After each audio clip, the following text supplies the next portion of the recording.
আসসালামু আলাইকুম, welcome to GDS team. GDS team থেকে আমি শামীম বলছিলাম।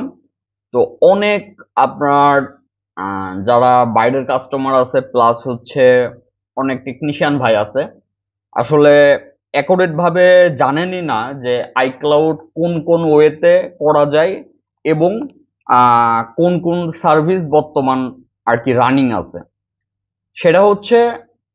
এবং আমরা প্রত্যেকটা নিয়ে কথা বলবো স্টেপ বাই স্টেপ। যেমন এইটাতে কথা বলবো আপনার হচ্ছে আইফোন 5s থেকে শুরু করে আইফোন এক্স পর্যন্ত সিম সহ বাইপাস এটা নিয়ে। আচ্ছা, তার আগে বলি কোন কোন ওয়েতে আপনি আইক্লাউড আনলক করতে পারবেন। বিস্তারিত একটা আগে আপনার হচ্ছে ধারণা নিতে হবে, কারণ যখন আপনার বিস্তারিত ধারণা নিবেন তখন আপনি ওই সার্ভিসটি অ্যাপ্লাই করতে পারবেন। আচ্ছা, এখন আসেন প্রথমত আপনার আইক্লাউড পার্মানেন্ট সার্ভিস। আইক্লাউড যে পার্মানেন্ট সার্ভিস, এইটার ক্ষেত্রে যে বিষয়টা সেটা হচ্ছে আপনার এটা যে সোলো সার্ভিস, এটা টাইম লাগে সাবমিট করলে। উম, দেখা যাচ্ছে যে ওই অফিসিয়াল টাইম যদিও 1 থেকে 15 দিন লেখা থাকে, অনেক সময় 1 থেকে 15 দিনের বেশি লাগে, অনেক সময় 1 থেকে 15 দিনের ভিতর হয়ে যায়। এটাকে সোলো সার্ভিস বলে। এটা হচ্ছে পার্মানেন্ট, এটার খরচও একটু কম পড়ে। আর এটা যখন আপনার আনলক হয়ে যাবে, দেন আপনার সেটটা নতুনের মতোই আপনি ইউজ করতে পারবেন, রিসেট আপডেট সবকিছু করতে পারবেন, কোনো সমস্যা নাই। আচ্ছা, এখন আসেন এটার আপনার হচ্ছে সাবমিট করার সিস্টেম হচ্ছে আইমিআই প্রয়োজন হয়, আর এটার হচ্ছে সোল বাই ইনফো প্রয়োজন হয়, আর ওই অ্যামাউন্ট প্রয়োজন হয় যে টাকাটা খরচ হবে।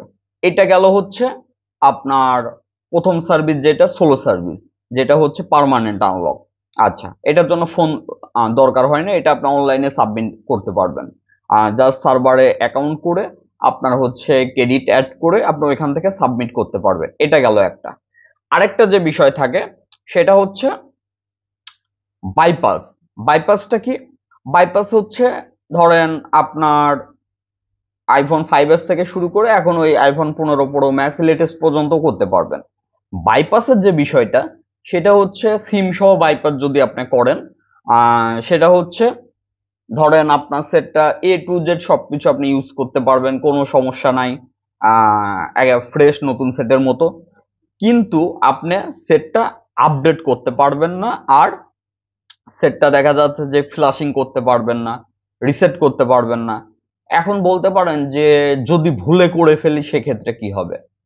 এখন ভুলে আপনি রিসেট করে ফেলছেন, যেই টুলস দিয়ে আপনি বাইপাস করছেন রেজিস্ট্রেশন একবার করলেই হয়, তার মানে প্রথমবার আপনার খরচ হচ্ছে, দ্বিতীয়বার খরচ হচ্ছে না। যেই টুলস দিয়ে আপনি রেজিস্ট্রেশন করছেন ওই টুলস দিয়েই আবার আপনার বাইপাস করে নিতে হবে, সেই সময় খরচ হবে না। কিন্তু ধরেন আপনি আপডেট করে ফেলছেন, ধরেন আইওএস আপনি 18 করে ফেলছেন, এখন টুলসের সাপোর্ট আছে হচ্ছে আইওএস 17 পর্যন্ত। সেক্ষেত্রে আপনাকে ওয়েট করতে হবে কবে ওই টুলসে আইওএস 18 সাপোর্ট আসবে, তখন আপনি ফ্রি করে ফেলতে পারবেন। আশা করি বুঝতে পারছেন যে এই যে বাইপাস সিম সহ বিষয়। আচ্ছা, এখন আসেন আপনার হচ্ছে আরেকটা ওয়ে আছে, সেটা হচ্ছে বাইপাস সিম বাদে। তো বাইপাস সিম বাদে আপনার খরচও কম হয়। আইফোন 5s থেকে শুরু করে এক্স পর্যন্ত অনেক সিস্টেমে ফ্রিতেও আমরা করে আসছি। কিন্তু এখন ধরেন যে আপনার আইফোন এক্স এর পরের থেকে শুরু করে আপনার 15 প্রো ম্যাক্স, অবশ্যই আপনার মাস্ট বি আপনার হচ্ছে খরচ হবে। আর এগুলা নিয়েও কথা বলবো আলাদা আলাদা, স্টেপ বাই স্টেপ। তো আরেকটা যে ওয়ে আছে, তিনটা ওয়ে জানলেন, একটা হচ্ছে iCloud permanent, solo service, bypass SIM সহ, বাইপাস সিম বাদে। আরেকটা যে ওয়ে আছে সেটা কি, ধরেন আপনার সেটটা টোটালি অন আছে, ভিতরে আইক্লাউড অ্যাকাউন্ট আছে যেটার আইডি পাসওয়ার্ড আপনি হচ্ছে জানেন না, কিন্তু সেট সম্পূর্ণ রানিং। তো এইটার কিছু মেথড আছে যাকে ওইভাবে আপনার হচ্ছে এটা আপনার সম্পূর্ণ এফএমআই অফ করতে পারবেন। এটাকে বলা হচ্ছে আপনার হচ্ছে ওপেন মেনু সার্ভিস, যাকে বলে এফএমআই অফ অন, এটার বিষয়।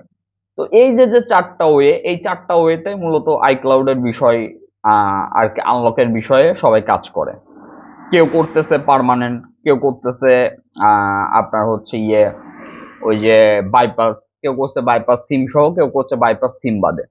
এখন প্রশ্ন হচ্ছে এই যে পার্মানেন্ট যে আপনার সোলো সার্ভিস, এইটা হচ্ছে সব সময় আপনি আগে এটা বুঝবেন। দেখা যাচ্ছে আপনার বাসায় সেটটা পড়ে আছে বছরের পর বছর, সমস্যা নাই, আপনার সাবমিট করছেন, একটু লেট হইতেই পারে, আপনার হতাশ, অথবা একটা সার্ভিসে হয় নাই আরেকটাতে সাবমিট করতে হবে, এভাবেও হইতে পারে। তো মেন কথা আপনার ট্রাস্টেড জায়গায়, যেখানে আপনার রিফান্ডটা পাওয়ার সুবিধা থাকে। আমাদের অনেক এরকম হয়েছে, দেখা যাচ্ছে যে একটু লেট হয়েছে বাট রিফান্ড পেয়ে গেছে। তো রিফান্ড যদি আপনার না পান, এটা একটা সমস্যা। তো সেক্ষেত্রে আপনার আশেপাশে যদি পার্মানেন্ট সোলো সার্ভিস আনলকের কেউ কাজ করে, আপনি সরাসরি ফিজিক্যাল তাকে দিতে পারেন। আমাদের যেমন পার্সোনাল অফিস আছে। তো মেন কথা হচ্ছে শুধু অনলাইন কাজ করে এরকম কাউকে দেওয়া যাবে না, এই হচ্ছে বিষয়। যাই হোক, সবাই ভালো থাকবেন। আশা করি আইডিয়া পাইছেন যে কোন কোন ওয়েতে কাজগুলো হয়।